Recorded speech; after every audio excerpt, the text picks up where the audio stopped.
अस्सलामुअलैकुम दोस्तों, कैसे हैं आप सब। मैं आप सबको यूट्यूब चैनल इंग्लिश लिटरेचर पे वेलकम कहती हूँ। आज जो टॉपिक हम कवर करने लगे हैं इस लेक्चर के अंदर, that is very interesting topic again, जिसका नाम है पॉजिटिविज्म एंड पोस्ट पॉजिटिविज्म। इनका डिफरेंस देखेंगे हम लोग। इस डिफरेंस को देख के हम लोगों को इसके जो हमने कॉन्सेप्ट पीछे पढ़े हैं वो और ज़्यादा अच्छे से क्लियर हो जाएंगे। प्रीवियस लेक्चर्स में हम लोग बात कर चुके हुए हैं रिसर्च किसे कहते हैं, रिसर्च फिलोसफी क्या है, और उसके बाद पॉजिटिविज्म क्या है, पोस्ट पॉजिटिविज्म क्या है, इन सबको हम कवर कर चुके हैं।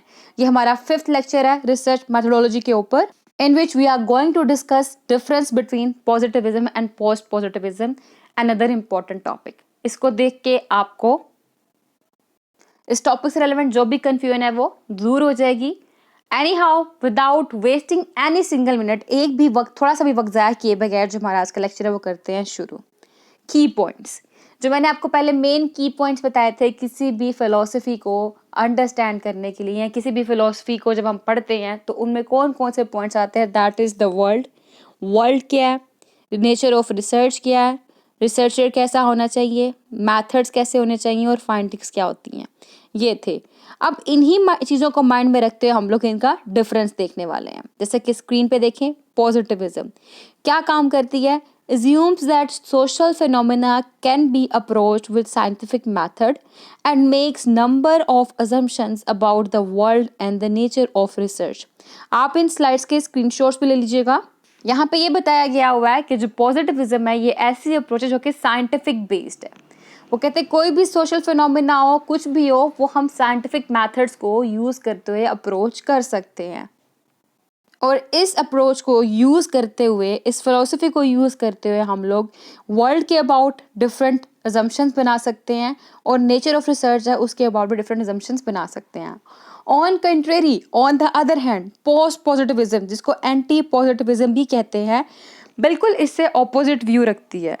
जो पोस्ट पॉजिटिविस्ट फिलोसफर्स होते हैं, साइंटिस्ट होते हैं, रिसर्चर होते हैं या दूसरे होते हैं, वो सब के सब क्या करते हैं, जो भी बातें पॉजिटिविज्म कहता है उसको क्वेश्चन में लेके आता है, यानी कि उसकी हर बात पे सवाल उठाता है और हर बात को निगेट करता है। जैसा कि post positivist philosophers, scientists, researchers and others calling the assumptions of positivism into question। ठीक है, यानी कि जो भी बात पॉजिटिविज्म कह रहा है उसके अगेंस्ट जाएंगे, उस पर सवाल उठाएंगे या उसकी निगेशन करेंगे।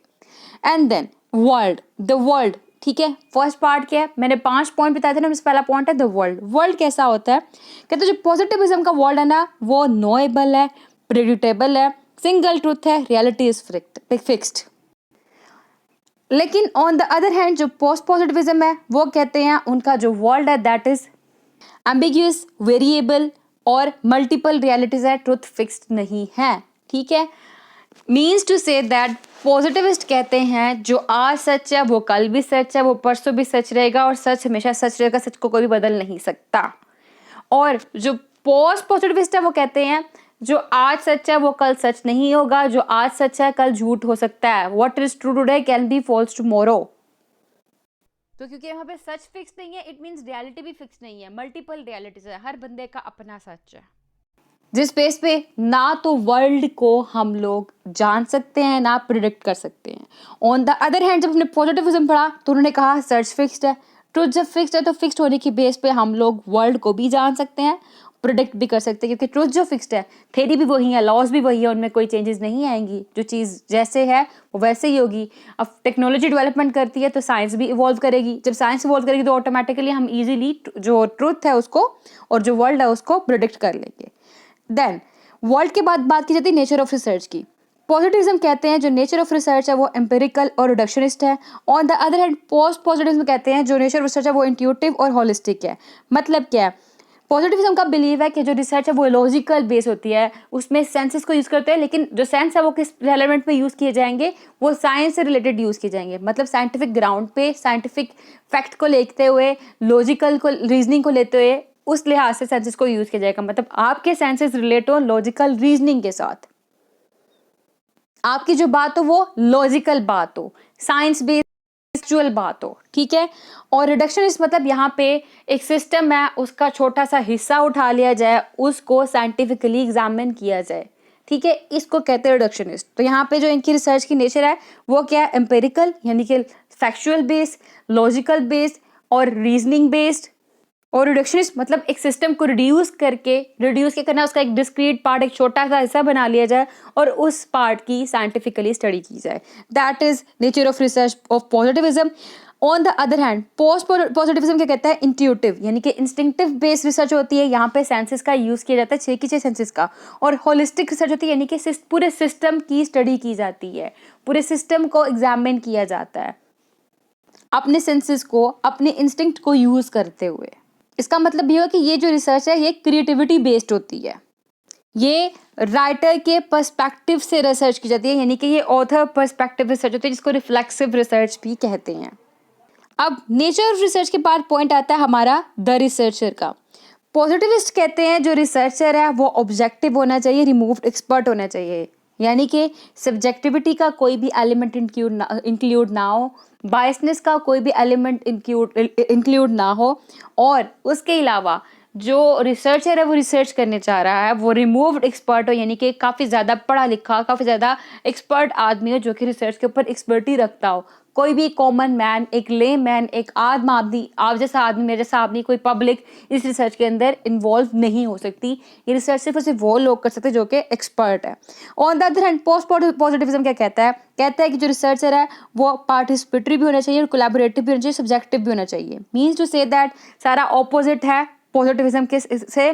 पार्टिसिपेटरी एंड कोलैबोरेटिव मतलब कि यहाँ पे जो आम लोग हैं, जो पब्लिक के मेंबर्स हैं, उनको भी अलाउ किया जाता है कि वो अपने आइडियाज़ को, अपने व्यूज़ को कंट्रीब्यूट करें, अपने व्यूज़ को शेयर करें इस रिसर्च के अंदर। और सब्जेक्टिव मीन्स इसके अंदर आपकी अपनी सेल्फ भी इंक्लूड होती है, आप अपने ओपिनियंस भी, अपने व्यूज़ भी ऐड कर सकते हो। अब रिसर्चर के बाद क्या बात आती है, मैथोडोलॉजी की। पॉजिटिविज्म कहते हैं कि जो मैथोडोलॉजी है वो डिडक्टिव होनी चाहिए, हाइपोथेसिस ड्रिवन होनी चाहिए, रिलायबल होनी चाहिए, रिप्रोड्यूसेबल होनी चाहिए। डिडक्टिव मतलब ब्रॉडर टू स्पेसिफिक, ठीक है, जनरल टू स्पेसिफिक, कि एक बड़े से स्टार्ट लेना है और स्पेसिफिक की तरफ, एक स्पेशल, एक पार्टिकुलरिटी की तरफ आना है। ऑन द अदर हैंड जो पोस्ट पॉजिटिविज्म है उसमें क्या है, इंडक्टिव। इंडक्टिव का मतलब क्या होता है, स्पेसिफिक टू जनरल, एक छोटे से स्टार्ट लेना है, यानी कि नैरो से स्टार्ट लेना है और ब्रॉडर की तरफ आना है। इसके अलावा पॉजिटिविज्म में कहते हैं हाइपोथेसिस ड्रिवन, यानी कि एक स्टेटमेंट बनाई जाती है, फिर उस स्टेटमेंट को या तो रिजेक्ट या फिर अप्रूव किया जाता है। रिलायबल यानी कि जो आपका आंसर आ गया, आप दोबारा से एक्सपेरिमेंट कर रहे हो, फिर से वही आंसर है, फिर एक्सपेरिमेंट कर रहे हो, फिर से वही आंसर आना चाहिए। रिप्रोड्यूसेबल, आपके अलावा वो कोई और साइंटिस्ट सेम टॉपिक पे रिसर्च कर रहा है, तो जो रिसर्च आपने की थी तो उसका भी वही आंसर आना चाहिए जो आपका आंसर आया। ये होता है पॉजिटिविज्म।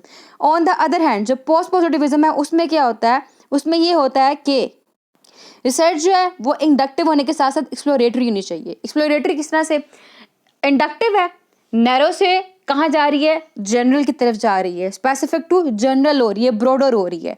जितनी वो हम उसको करते जाएंगे उतना उसके अंदर एक्सप्लोरेशन होती जाएगी, दैट इज वाई एक्सप्लोरेटरी। और डिपेंडेबल, डिपेंड करता है कि सिचुएशन के ऊपर, जो सिचुएशन होगी इसका आंसर उसके अकॉर्डिंग होगा। अगर सिचुएशन चेंज है तो उस सिचुएशन के अकॉर्डिंग इस रिसर्च को, इसके आंसर को चेंज किया जा सकता है। ऑडिटेबल, ऑडिटेबल अगेन वही बात कि इसको सिचुएशन के अकॉर्डिंग, जैसे हालात बदलेंगे वैसे हालात के मुताबिक इसका आंसर बदला जा सकता है। अब ये पॉइंट हो गया क्लियर। देन है हमारा पॉइंट फाइंडिंग्स का। जो पॉजिटिविज्म की फाइंडिंग्स होती है वो क्वांटिटेटिव होती हैं, यानी कि न्यूमेरिकल फॉर्म में होती हैं, स्टैटिस्टिकली सिग्निफिकेंट होती हैं और जनरलाइज होती हैं। ऑन द अदर हैंड जो पोस्ट पॉजिटिविज्म है उनकी जो फाइंडिंग्स हैं वो क्वालिटेटिव होती हैं। मीन्स ये या तो इमेजरी या फिर वर्ड्स के थ्रू प्रेजेंट की जाती है, जैसे, और ये वैल्यूएबल होती हैं, इडियोग्राफिक होती है और ट्रांसफरेबल होती है। इडियोग्राफिक मीन्स ये यूनिक होती है, ठीक है, जबकि जो पॉजिटिविज्म वो क्या है, जनरलाइज है, वो यूनिक नहीं है, वो जनरल पब्लिक के लिए जनरलाइज फॉर्म में है। और ये क्या है, इडियोग्राफिक मतलब यूनिक है, इसका दूसरी कोई कॉपी नहीं है। तो ये सारा हमारा कंपैरिजन था, डिफरेंस था पॉजिटिविज्म एंड पोस्ट पॉजिटिविज्म के अंदर। और सबसे बेस्ट जो अप्रोच है मेरे नज़दीक वो कौन सी है, पोस्ट पॉजिटिविज्म है। आपके नज़दीक कौन सी है, आप कमेंट में ज़रूर बताइएगा कि आपको इन दोनों में से कौन सी वाली अप्रोच ज़्यादा अच्छी लगी है। क्योंकि जो पोस्ट पॉजिटिविज्म है उसके अंदर ज़्यादातर क्रिएटिवनेस जो है ना वो आती है, क्रिएटिविटी आती है। और लिटरेचर के स्टूडेंट का जो ज़्यादातर काम है वो है क्रिएटिविटी बेस्ड। एनी हाउ हमारा टॉपिक यहाँ पे हुआ कंप्लीट। हमने जो हमारी फिलॉसफीज थी उनको भी कवर कर लिया।